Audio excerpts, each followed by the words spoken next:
오늘 함께 나누실 말씀 누가복음 16장 10절에서 12절까지 말씀입니다. 누가복음 16장 10절에서 12절 말씀. 길지 않으니까요. 저희 한 목소리로 함께 봉독해 보시죠. 시작! 지극히 작은 것에 충성된 자는 큰 것에도 충성되고 지극히 작은 것에 불의한 자는 큰 것에도 불의하니라. 너희가 만일 불의한 재물에도 충성하지 아니면 누가 참된 것으로 너희에게 맡기겠느냐? 너희가 만일 남의 것에 충성하지 아니하면 누가 너희의 것을 너희에게 주겠느냐? 아멘. 무선 마이크 쓰고 싶은데 속상하네요. 얼마면 삽니까 이거?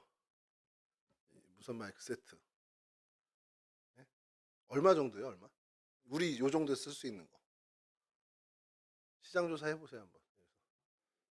조사 한번. 네? 50에서 60이요? 그 정도는 뭐 우리 동성교회인데 그죠? 정한순 장로님이 해주실 거예요. 아니 제가 왜 그런 생각을 하냐면 이게 제가 영상을 봤어요. 청년부 예배 영상을 이제 올리진 못해요. 저희가 실시간만 하고 이제 뭐 유튜브 채널에 올라가 있진 않습니다만 제가 이렇게 우리 청년부 계정을 해서 들어가서 이렇게 보다 보면 너무 요 틀에 제가 갇혀 있는 거예요. 사자가 우리에 갇혀 있는 것처럼. 물론 사자는 아니지, 돼지에 가깝지만 그래도 갇혀 있는 게 너무 답답해 보이는 거예요. 그래서 좀 멀리서 구도를 잡고 좀 이렇게 돌아다니면 좋겠다. 얼마나 된다고 여기 이렇게 갇혀 있습니다. 그래서 불현듯 그 생각을 하다가 기획위원회 들어가서 싹 까먹고 있다가 와서 여기를 보니까 갑자기 그게 또 생각난 거예요. 그래서 우리 종 선생님한테 무선 마이크 될까요? 그랬더니 이 신실한 청년은 또 앞에까지 나와가지고 다 조작해서 갖다 주는데 잠깐 내려놨더니 막 지직거리네요. 뭐 그런 열악한 상황 속에 있습니다만 우리 태바올 지어지기 전에 열악한 상황을 생각해 보면 뭐 감사할 뿐이죠. 오늘 그 말씀 제목을 놓고 고민을 하다가 큰 것에도 충성되고라는 그 성경 구절 그대로 좀 인용을 했습니다. 왜 그러냐면 우리 인생에 특별히 여러분들의 인생에 좀 요걸 목표로 뒀으면 좋겠다는 생각이 듭니다.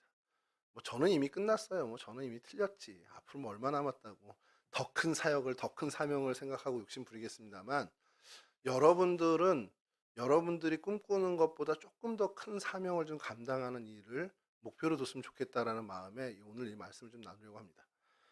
오늘은 지난번에 한번 저희가 이 자리에서 했는데 제 기억이 가물가물해요. 요즘 제가 큰일이에요. 이게 기억 언제 했었지 근데 충성에 대해서 우리 한번 얘기한 적 있죠 여기서. 기억해요? 세종이가 기억하면 맞을 거야. 한자 보여주면서. 그래, 기억나죠? 한 번 더 볼 겁니다. 네, 한 번 더 볼 건데 이 충성이란 단어가 성경 말씀, 그러니까 원래 헬라어로는 피스토스입니다. 피스토스인데 헬라어 공부했나요 지금 학기? 했죠, 한 번 했죠. 피스토스가 남성형이고 그 여성형으로 하면 어떻게 되죠? 전혀 모르겠습니다. 피스테스 이렇게 하는데 피스토스, 피스테스가 다 우리 성경으로는 충성으로 번역이 됐는데 어느 부분에선 이 피스토스를 충성으로 번역을 했고 또 다른 부분에서는 신실로 번역이 되고요. 또 다른 데서는 믿음으로도 번역이 됐습니다. 그러니까 우리 성경을 볼 때 충성이란 단어가 나오고 믿음이란 단어가 나오고 신실이란 단어가 나오면 헬라어로는 거의 같은 경우가 많아요. 거의 90% 이상이 같은 피스토스를 쓴 단어입니다. 그러니까 여러분 이게 생각해 보면 이 성경을 번역할 때 그 번역하시는 신학자들이 있을 거예요. 성경학자들이 왜 이때는 피스토스를 충성으로 번역을 했고 어떤 문맥에서는 이 피스토스를 신실로 번역하고 어떤 그 문장 안에서는 믿음으로 번역했을까 한번 고민을 해볼 필요가 있겠죠. 자, 근데 처음에 번역하던 그 선교사들이나 아니면 그 문서인이라고 하는 그런 사람들은 다 신실로 번역했습니다. 근데 이게 개역 한글판이 하나가 아니에요. 개역 한글판이 저 어릴 때요. 이렇게 족자처럼 개근상이나 우등상을 교회학교에서 받으면 족자처럼 30장 들어있는 걸 줘요. 그러면 매일 한 장씩 넘기면서 읽을 수 있게 뭐 해서 첫 번째가 태초에 하나님 천지를 창조하시니라부터 해가지고 여러 개가 있는데 그 중에 누가복음 16장 10절이 있습니다. 그때 제가 어릴 때 어떻게 외웠냐면 지극히 작은 것에 신실한 자는 이렇게 해서 신실로 외웠어요. 근데 그 개혁이 제가 5학년인가 6학년 때 한번 바뀌면서 충성으로 바뀌고 개혁 개정으로 바뀌면서 그대로 이어가서 충성으로 그대로 남아 있는 겁니다. 자, 충성이란 말이 아마 우리나라 한국 사람들 정서에 좀 더 원문인 피스토스에 가깝다고 생각을 한 것 같아요. 성경학자들이. 특별히 대한성서공회에 있는 민영진 교수님이겠죠. 그분이 이렇게 생각을 했을 것 같아요. 그래서 충성이란 단어가 헬라어의 피스토스에 좀 의미가 더 상통한다라고 해서 충성으로 지금 번역이 많이 됐지만 여전히 성경 안에는 신실이란 단어가 남아 있고요. 믿음이란 단어도 남아 있습니다. 그러니까 문맥에 따라서 그렇게 했겠죠. 지극히 작은 것에 신실한 것, 지극히 작은 것에 충성된 것. 어감은 뭐 같은 단어죠. 어감이 좀 다르죠. 어떤 일을 맡을 땐 한국인 정서에는 충성이라는 게 더 맞는 거예요. 그럼 뭔가 다 내어놓고 살 것 같지. 신실은 그냥 늘 붙어 있는 정도로밖에 생각 안 해요. 근데 저는 개인적으로는 신실이 좀 좋은 이유가 있어요. 왜냐하면 충성이란 단어가 적어도 대한민국 남자들에겐 그렇게 긍정적인 단어는 아니거든. 저희 조카가 지금 군대에 있습니다. 저처럼 운전병으로 입대를 했는데 허리가 아프대요. 저도 허리가 아팠었는데. 그러니까 아마 직업병 같아요. 허리 아픈 거는 군인들이. 근데 그 친구 가만히 생각해 보니까 올해가 23년도잖아요. 제가 93년도에 입대를 했습니다. 30년 전이죠. 와, 다시 얘기하니까 더 생각나네. 논산훈련소로 입대했는데 저희 조카도 논산훈련소로 입대를 했거든요. 그러니까 그 기억이 계속 오버랩이 되는 거예요. 아프다고 작은 아빠한테 이렇게 통화하면서 허리 괜찮냐 그랬더니 아주 많이 아파요. 기도할게. 그러고서는 그 기도를 하다 보면 계속 제 오버랩이 되는 거예요. 저희 논산훈련소 들어갔던 그 장면들과 그때의 그 공기, 그 냄새, 첫 위병소 근무를 나가던 때의 그 바람. 요즘 딱 새벽에 나오면요. 딱 그 제가 첫 번째 자대 배치 받고 첫 번째 위병소 근무 나가던 저희 사수와 함께 나갈 때 그 찬 공기가 코 속으로 들어오는 그게 있어요. 어쨌든 기억 그 공감하지 않아요? 너무 싫죠. 싫다니까. 근데 그 논산훈련소 처음 갔을 때 제일 많이 그리고 처음 훈련 받은 게 줄 서는 제식이 아니라 저는 상상도 못했던 경례 구호를 훈련을 받았습니다. 충성이라는 건데 충성 이러면 혼나요. 충은 약하게 성은 강하게. 이 논산훈련소 그래요. 자들 갔더니 충은 세게 성은 들리지도 않게 이렇게 바뀌더라고요. 그러니까 제가 충성이라는 거를 몇 번 했을까 생각해보면 하루에도 한 뭐 수십 번 했으니 얼마나 많이 했겠습니까? 그리고 제대하고 지내는데 이 충성이라는 단어가 저한테 좋을 리가 없잖아요. 충성 그러면 그때 그 간부의 얼굴이 생각나고 그 또라이 같은 선임의 얼굴이 생각나는데 그래서 저는 개인적으로 신실이 좋은데 여하튼 그래도 성경에 이 나온 굉장히 성경에서 비중 있게 이야기하는 이 단어 피스토스에 대해서 오늘 좀 얘기하려고 하는데 띄워주시죠. 첫 번째 제가 요청드렸던 사진. 예, 충성입니다. 충성될 충자에 정성성자죠. 예, 요거를 분해를 했었죠 지난번에. 한번 보여주시죠. 가운데 중자의 마음심 그리고 말씀언의 이룰성 요거를 합쳐서 충성으로 이렇게 조합했어요. 그러니까 어느 분은 이제 한단곡이나 이런 데서 뭐 우리나라 민족이랑 유대 민족이 뭐 같은 핏줄이다 뭐 이런 얘기하는 우리가 셈족이다 이런 얘기를 하는 경우도 있는데 확인된 건 분명히 아닙니다만 한자어를 만든 이들이 어떤 이제 여호와 신앙에 대해서 무관한 사람은 아니었을 거다라는 설이 나오는 이유들이 있습니다. 그게 오늘 이 충성도 그렇죠. 마음 가운데 있는 그 말씀을 이루어내는 것. 우리 마음에 하나님 심겨준 그 말씀을 이루어내는 것이 충성이다. 굉장히 원어의 뜻에 가깝죠. 자, 그런데 아까 제가 말씀드린 신실은 어떠냐? 다음 보여주시면 신실을 한자로 쓰면 이렇습니다. 무슨 신입니까? 믿을 신이고 믿음 신이라고도 하고 믿다 신이라고도 하죠. 실은 열매. 야, 너 신실하게 좀 해. 너 이 일할 때 좀 최선을 다해서 신실하게 좀 해. 그러면 우리는 그게 성실하고 좀 비슷하게 느껴지잖아요. 근데 이거 한자어는 정확히 믿음의 열매입니다. 믿음의 열매를 맺을 정도로 네가 정성을 다 해봐라는 게 신실이에요. 얼마나 기독교적입니까? 이게 여러 종교에도요, 믿음의 열매라는 표현은 거의 없습니다. 정성을 통한 열매라는 표현도 잘 안 쓰죠. 결실을 이제 얘기를 하긴 하는데 뭐 결실도 어떻게 보면 한자로 하면 열매니까. 근데 믿음의 열매는 우리는 정말 되게 흔하게 사용하는 표현입니다. 기독교에서. 이게 신실이 바로 그거예요. 믿음의 열매입니다. 작은 일에 내가 임했을 때 믿음의 열매를 맺는 사람. 그러면 그 사람에게는 하나님이 큰 일에도 믿음의 열매를 맺을 수 있도록 기회를 주신다는 겁니다. 큰 일을 맡긴다는 거죠. 이런 부분입니다. 여러분 오늘 이 말씀을 들으면서 충성과 신실에서 강조를 하고 막 묵상을 하다 보니까 우리가 충성된 사람, 신실한 사람이 돼야겠다는 생각을 하죠. 그러면 그런 사람이 됐을 때 내가 얻는 유익은 뭘까라는 생각을 좀 해봤어요. 그러면서 여러 가지 생각했죠. 정말 구원의 상급이 클 거야. 막 그러면서 구원의 문제하고 얼핏 이렇게 연결을 지었어요. 그러면 제가 드는 생각이 충성된 사람이 있고 충성되지 못한 사람이 있어요. 그럼 충성된 사람은 하나님이 구원하시고 충성되지 못한 사람은 구원을 안 하시나? 이렇게 생각을 하면 가끔씩 교회 안에도 이 부분에 대해 오해하는 사람들, 그 오해의 생각들을 제가 경험하게 됩니다. 여러분 교회를 다 다녀요. 상상해 보세요. 한 공동체 다 다니는데 어떤 사람은 정말 내가 존경할 정도로 믿음 생활에 뭐 믿음의 열매가 됐든 충성이라는 단어가 어울리면 정말 믿음 생활을 잘해요. 근데 한 사람은 세상 사람인지 신앙인인지 구분이 안 될 정도로 어떤 성실함과 신실함, 뭐 충성됨은 도대체가 찾아볼 수 없는 사람이에요. 자, 그러면 우리가 생각할 때, 저 사람 구원이나 받겠어? 이런 생각을 해요.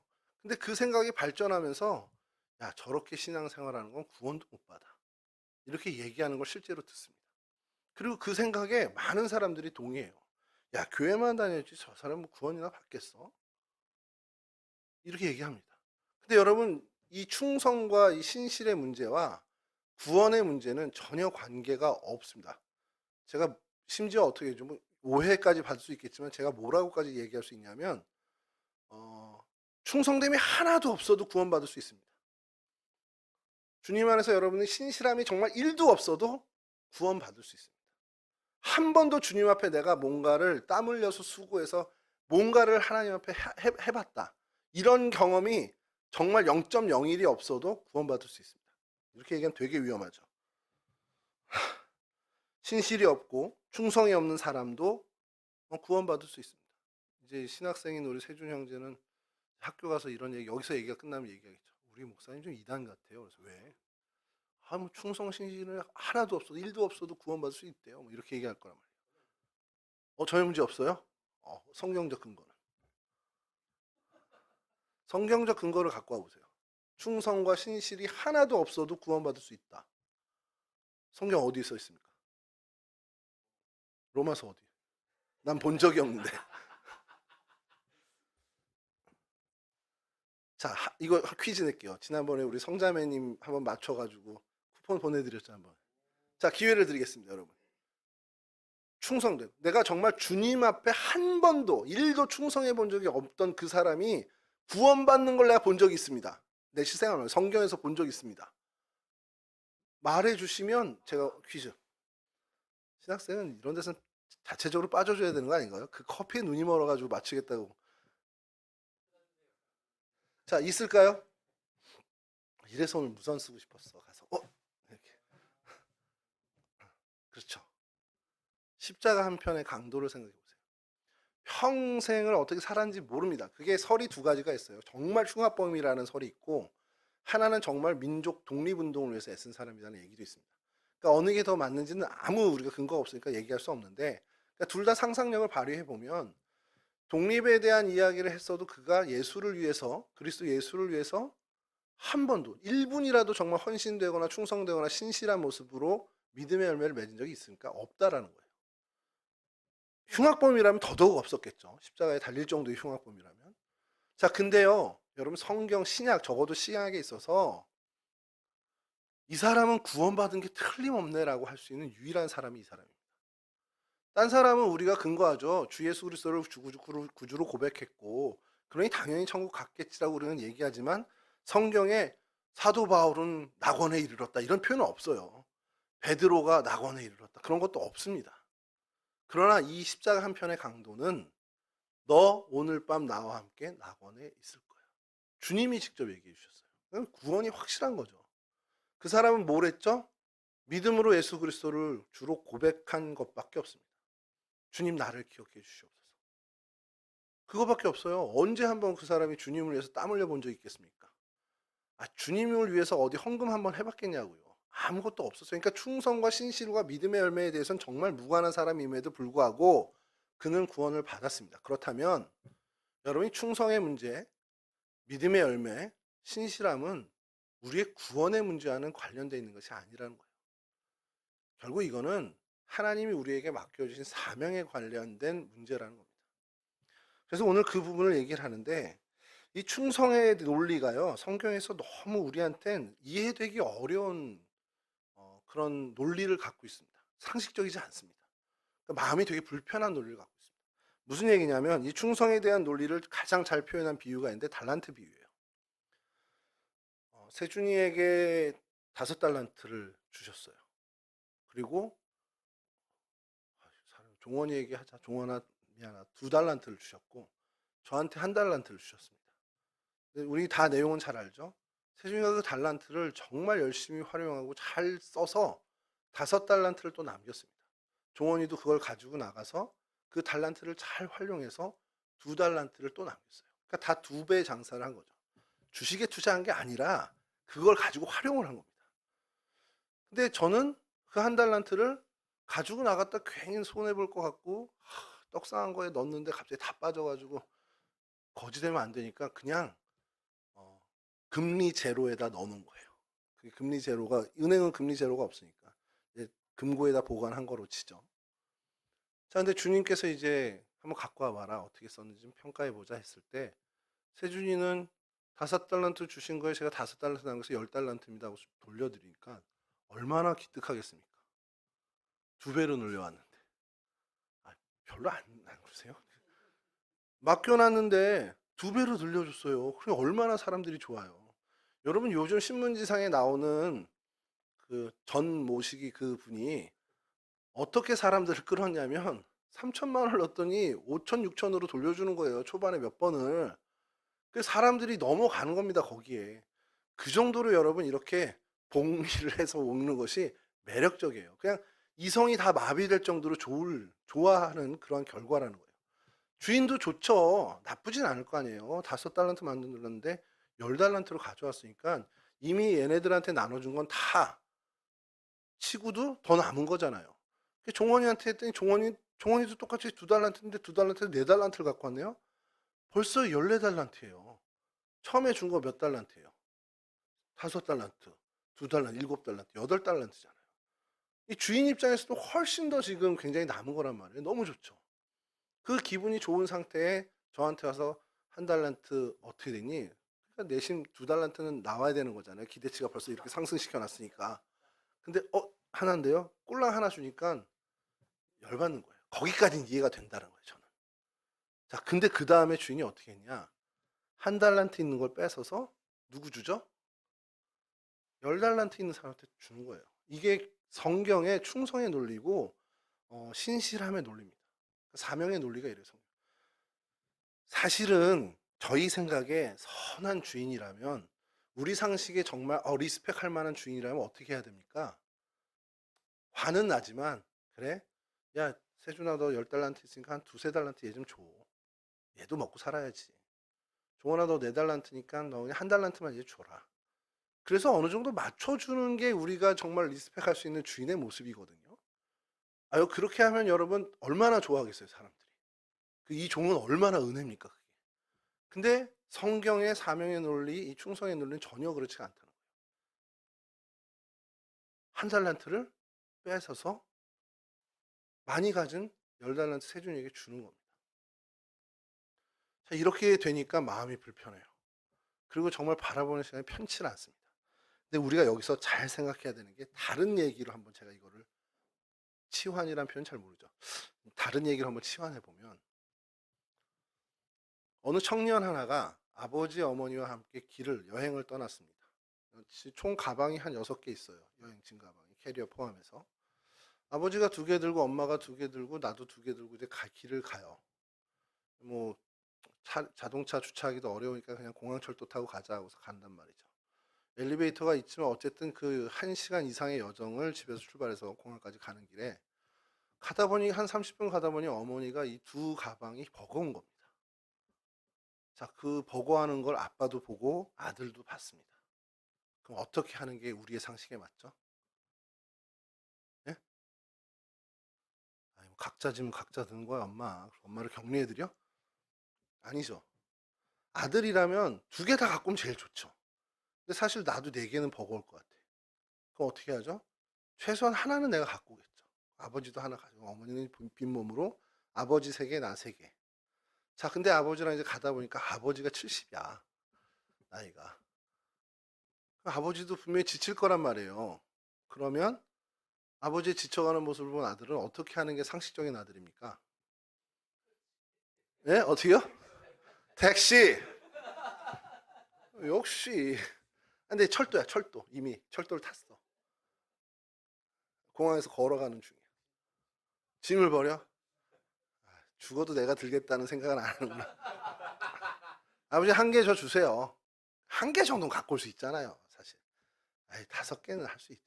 4개는 할 수 있지, 우리. 애초에 엄마 거 내가 들면 된 거였어, 그죠? 자, 그렇게 하는 게 상식이고 그렇게 되는 가정을 보면서 우리는 아유, 아들 교육 잘 시켰네. 그렇게 되는 겁니다. 근데 반대로 아버지가 아들 걸 다 들어주고 이러는 집을 봤다 그러면 저 집은 뭐 자식 교육 못 시켰네가 아니라 그 애가 어린애겠죠. 짐이 6개를 아버지가 다 들어. 아들은 걸어가, 빈몸으로. 저런 후레 자식 이래야 되는데 애가 4살이야. 그럼 당연히 그렇게 하는 게 맞는 거예요. 무슨 얘기냐? 아버지이기 때문에 아들이기 때문에 뭔가 하는 게 아니라 그 짐을 들 만한 능력이 있으니까 드는 거예요. 그것을 감당할 만한 힘이 있으니까 더 감당하는 겁니다. 여러분, 충성의 논리는 그거예요. 이 사람에게 하나님이 5달란트를 줬다, 2달란트를 줬다, 1달란트 줬다는, 그리고 이 사람에게 1달란트 있는 것마저도 넘겨줬다라는 거는 이 친구가 감당할 수 있는 역량이 되고 그릇이 되고 힘이 되니까 그 사람에게 그 사명을 주는 거지, 얘를 미워서 얘를 멸망시키고자 하는 그런 차원이 아니라는 겁니다. 물론 표현은 충성되지 못한 종으로 표현이 됐겠지만, 물론 1달란트를 받을 정도의 역량이 되는데 그걸 못해서 여기는 혼나는 거지만, 하나님이 사명을 맡기는 그 하나님의 논리와 하나님의 원칙은 감당할 만한 사람, 감당할 만한 능력이 있는 자에게 맡기는 겁니다.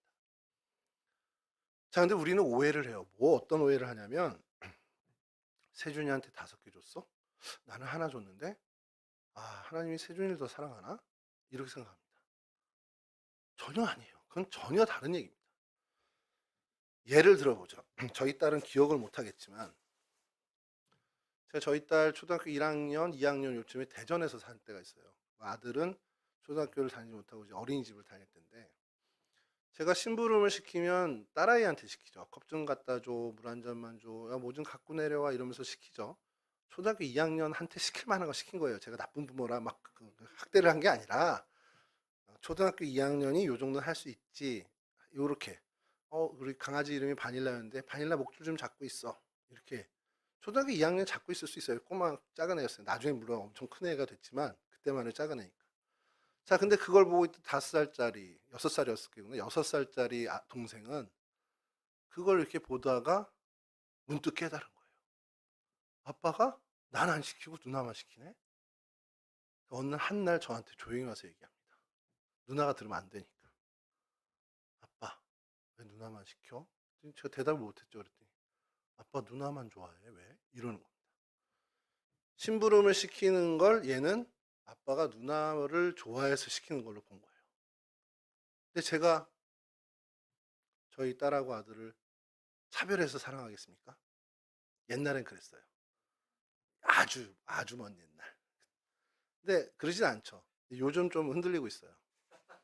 요즘 제 마음이 좀 한쪽으로 편애로 가는 거 아닌가. 누군지는 얘기 안 하겠지만 한쪽에 대한 사랑이 무너지고 있어요. 요즘. 여러분 위해서 기도해 주시기 바랍니다. 여하튼 그 시점에는 정말 동일하게 사랑했단 말이에요. 근데 제가 그럼 저도 한번 생각해 보요 제가 그 이후에 계속 되뇌어 봤어요, 저희 아들의 얘기를. "아빠는 누나만 좋아해." 얘가 왜 이런 얘기를 했지? 아, 바닐라 목줄 잡고 있는 것도 얘 시키고 뭐 갖다 달라는 것도 큰애 시키니까 동생 입장에서는 그게 아빠가 누나만 좋아해서 누나한테만 이거 맡기는다고 생각해요. 강아지 목줄 잡고 있는 거 좋아하거든요. 근데 6살짜리가 맡기면 끌려다니기 때문에 못 맡기는 거죠. 자, 근데 걔 관점에서는 이거 아빠가 얘를 더 좋아해서 누나를 더 좋아해서 그러는 거야. 근데 그걸 제가 계속 되뇌이다 보니까 똑같은 생각이 우리 공동체 안에 있더라는 거예요, 교회 공동체 안에. 어느 장로님, 권사님이 맡은 일을 보니까 너무 근사해. 좋아 보여. 그러면서 드는 생각이 부럽다 하다가도 마음 한편에 뭐냐면, 아, 하나님은 저 집만 사랑하는구나. 하나님은 저 집을 정말 아끼는구나. 저 집만 좋아하는구나. 청년부 안에서도 그런 얘기가 생각이 없을까요? 윤섭이 한 달 유럽 갔다 왔대. 하나님은 윤섭이만 사랑하나 봐. 나는 대만도 못 갔다 왔는데. 이런 생각 할 수 있잖아요. 그러니까 윤섭이가 열심히 정말 곤대에서 돈 모으고 해가지고 정말 아끼고 가서 아무것도 못 먹고 6kg가 빠지고 온 그거는 상황 안 하고 그냥 유럽 갔다 왔대라는 거 하나로 나와 비교하면서 하나님이 윤섭이를 더 축복하나 봐. 더 사랑하시나 봐. 이렇게 생각할 수 있어요. 근데 그게 하나님의 사랑에까지 이어지는 게 우리의 생각이라는 겁니다. 아, 부럽다. 그거 거기서 끝나야 되는데. 그러니까 그런 공동체 안에서 자꾸 그런 일이 생기는 것이 왜일까? 충성과 이 사명에 대한 오해 때문이라는 겁니다. 이게 좋은 거기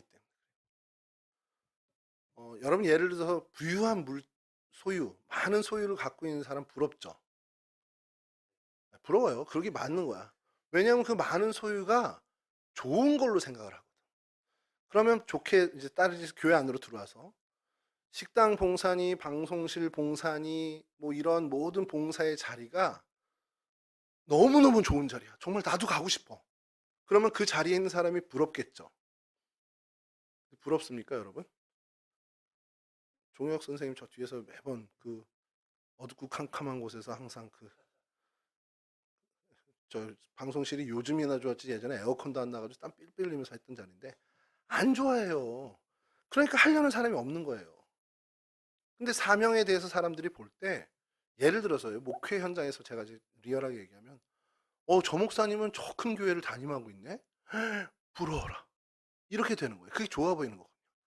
만약에 그게 저 목사님 저 큰 교회를 어떻게 감당해? 저 사람 개인 시간도 없고 큰일 난데 저 어떻게 하면 안 부러워하겠죠.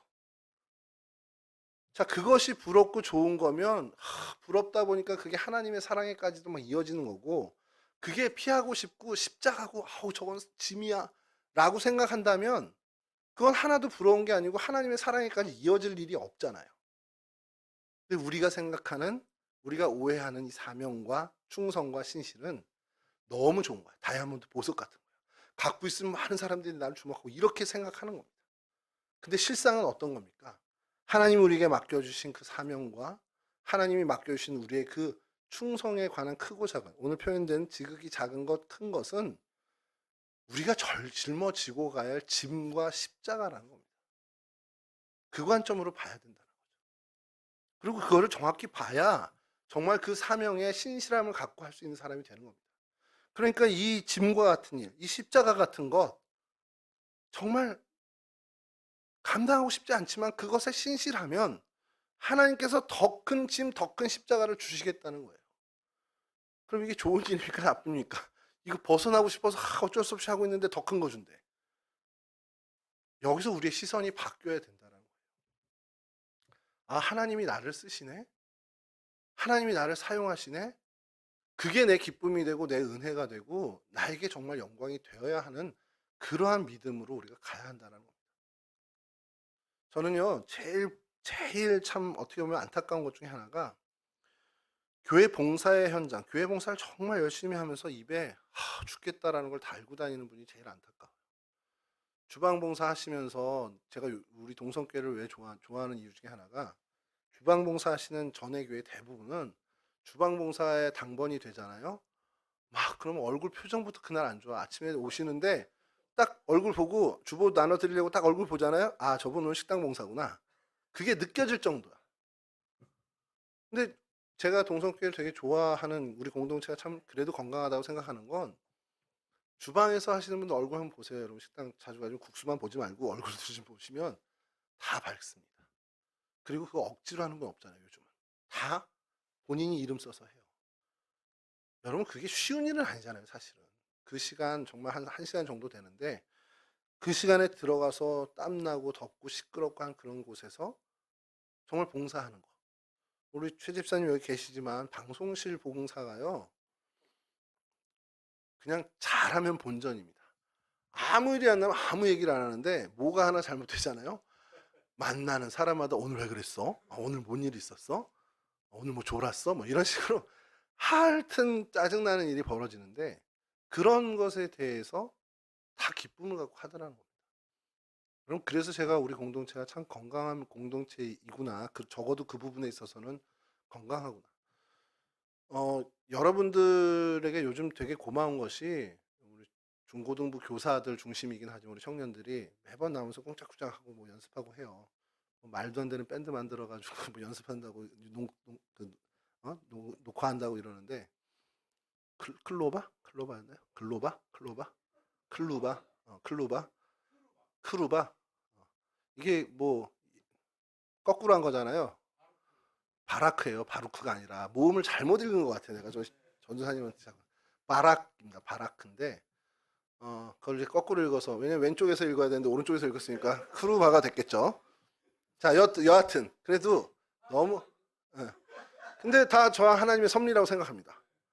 크루바는 좀 괜찮습니다. 어쨌든 그렇게 하는데 너무 제가 이쁜 거예요. 사실 이쁜 거 아니에요, 여러분? 그러니까 저녁이라도 한번 사주고 싶다. 뭐 간식 먹으려면 얘기해라 하는데 제 주머니 사정을 생각한 건지는 아닌 것 같은데 뭐 지난번에도 나갈 때 야식 먹게 되면 얘기해 내가 보내줄게 그랬더니 연락이 안 왔어요. 물론 꺼놓기 있긴 했지만 연락하면 안 되죠. 그러니까 제가 그 카카오페이로 보내주려고 뭐 먹은 거 있으면 얘기해 주려 했는데 한 번은 한번 사 먹었고 그 다음에는 뭐 저를 이제 배려해 준 것 같은데 여하튼 너무 좋은 거예요. 저는 그 모습 자체가. 근데 여러분 그게 제가 봐도 좋은데 왜 그렇게 됐냐면 여러분 스스로 즐거움과 기쁨이 있다는 걸 발견했기 때문에 그런 겁니다. 여러분 안에 스스로 즐거움과 기쁨이 있는 걸 보니까 저도 좋은 거예요. 그거 여러분 우리도 선교제 찬양제 나가래 이거 꼭 해야 돼 그러면서 한다면 본인들 안에도 기쁨이 없겠지만 제가 봤을 때도 그건 느껴지는 거거든요. 그럼 제가 뭐 이뻐지겠습니까? 아이 자식들 하라면 좀 하지 까라면 까지 그 우리 불만이 많아 이렇게 되겠죠. 여러분 저는 사명을 감당하는 적어도 충성과 신실의 문제에서는 우리의 자세와 우리 시선이 이제 좀 바뀌었으면 좋겠어요. 하나님이 나한테 이거 맡겨주시나? 야 이건 나한테는 정말 선하고 좋은 일이구나. 근데 이게 어쨌든 감당할 때는 힘든 거야. 어차피 원래 힘든 거야. 십자가고 짐이야. 사람들이 나 안 부러워해도 상관없어. 이런 시선으로 갔으면 좋겠어요. 나에게 하나님이 그런 사명을 주실 때 그런 시선을 갖고요. 또 하나는 남들이 어떤 그런 사명과 신실함의 어떤 하나님의 짐을 쥐어주실 때는 이게 저거 너무 좋은 건데 갖고 싶어 부러움이 아니라 저분 참 저거 감당하기 어려울 텐데 정말 하나님 능력 주셔야겠네. 위에서 기도해 주시고 선한 욕심으로 부러워했으면 좋겠다는 거예요. 저걸 누리는 것 때문에 좋아하는 게 아니라 하나님이 저 사람을 저만큼 믿고 맡겨주셨구나라는 그 관점으로 부러워하고 좋아했으면 좋겠다는 거예요. 두 가지입니다. 저 사람이 저 자리에 있기 때문에 야, 저 사람은 뭐 먹고 살겠지, 저 사람 저런 차 타고 다니겠지, 그걸 바라보면서 부러워하는 시선은 틀린 거고요. 저 사람 저기 힘든 자리인데 저거 정말 어떻게 감당할까 걱정도 되는데 야, 하나님이 그래도 저 사람을 믿고 저렇게 해주네. 하나님이 저렇게 신뢰해 준다고? 너무 부럽다. 그것을 부러워하고 좋아하고 그것 때문에 여러분들이 바라보는 그런 부러움을 가졌으면 좋겠다는 거예요. 찬양팀에 봉사하고 교회 학교 교사로 봉사하고 방송실과 식당 봉사 여러 봉사 현장에 있는 분들을 바라볼 때 하나님이 저분을 저렇게 믿고 저렇게 사용하시는구나. 나도 하나님이 그렇게 믿어주셨으면 좋겠다. 그런 부러움으로 이 사명의 관점을 좀 우리가 바꿔갔으면 좋겠다는 겁니다. 물론 우리 청년들 중에는 그런 관점을 이미 확보한 사람도 있습니다. 제가 명단 공개는 안 하지만 분명히 있어요. 그래서 저는 마음이 좋습니다. 그래서 앞으로 여러분들이 그런 사명, 이미 그런 시선을 확보한 분들은 더욱더 그 시선을 강화해 가면서 하나님이 더 큰 것으로 맡길 수 있는 사람으로 그 역량을 늘려가면 좋겠고요. 설령 혹시 내 마음에 '아 내가 이제까지 사명을 바라보는 시선이 조금 세상적으로 불편했던 거구나.' 그러면 정말 하나님 나에게 이 시선을 바꿀 수 있는 은혜 주시고 그래서 정확한 그 시선으로 바라볼 수 있게 그것이 비록 십자가고 짐이고 어려운 것이지만 하나님이 이렇게 사명을 맡겨 주시고 하나님께서 이렇게 신뢰해 주시는 것을 나도 정말 욕심내서 갖고 싶다라는 소망을 좀 가졌으면 좋겠습니다. 여러분 정말 하나님이 주시는 사명에 대해서 정말 욕심을 냈으면 좋겠어요. 욕심이란 표현은 좀 그렇지만 그 자리에 대해서 여러분들이 좀 소망을 가졌으면 좋겠습니다. 여러분의 나이대에 하나님이 맡겨 주시는 것이 뭐 얼마나 큰 걸 주시겠어요, 솔직히. 이렇게 요만한 거 주시지. 근데 그게 왜 감사한 일이냐면 오늘 본문에 여러분들한테 요만한 거 맡겨 주는데 주님은 그거를 이만한 걸로 평가해 주시겠다는 거예요. 작은 것에 충성된 자이고 큰 것에도 충성된다는 건 뭐냐면 이미 작은 것에 충성된 사람은 큰 것에서 충성된 사람으로 주님이 인정하시겠다는 거예요. 그건 달리 얘기하면 요만한 거 맡은 그거를 이만한 걸로 인정해 주시겠다는 거예요. 그러니까 우리가요 어떤 표현이 여러분 많이 넣으면 난 별로 저 할 거 별로 큰 거 하는 것도 없는데요. 저 그냥 마땅히 해야 될 거 한 건데요. 진짜 사명을 멋지게 감당한 사람들의 마지막 고백이 뭐냐면 사람들이 막 대단하다 막 칭송하면 "아니요. 나 별거 한 거 없어요. 그저 내가 해야 되는 거 그냥 한 거예요." 이 표현이요. 겸손의 표현이 아닙니다. 진짜 그런 마음이에요. '나는 정말 별거 한 거 없는데 왜 사람들이 이렇게 하나님이 이렇게 높게 평가해 주지?' 왜냐하면 그 작은 것에 신실함을 다한 건 주님이 이만하게 평가해 주시겠다는 거예요. 지금 여러분들이 맡고 있는 봉사의 자리, 사명의 자리가 여러분 기준에도 뭐 세상의 기준, 사람의 기준에도 별로 그렇게 크다고 생각하지 않다 하더라도 여러분 그건 주님의 눈에는 어마어마하게 큰 여러분들이 상상할 수도 없는 큰 사명이라는 걸 여러분 잊지 마시기 바라요. 그러니까 내가 지금 이 하는 내 시간 뭐 얼마 들이지 않아도 되는데 내 힘 그렇게 크게 안 들여도 되는데라고 하는 그 사명에 정말 신실함을 갖고 하시기 바랍니다. 그러면 주님이 이 오늘 성경 말씀처럼 이만하게 우리가 상상 못하는 그 크기의 사명으로 인정해 주신다는 거고 그러한 일들이 쌓여가면 실제로 여러분들에게 주님은 감당하기 어려운 정말 상상도 못했던 그 놀라운 사명을 맡기신다는 사실입니다. 그러한 정말 사명자로서 하나님이 믿고 맡기는 하나님의 신뢰를 얻는 인생으로 살아갈 수 있는 우리 동성애 청년들 모두가 되실 수 있기를 주님의 이름으로 간절히 축원합니다. 기도하겠습니다.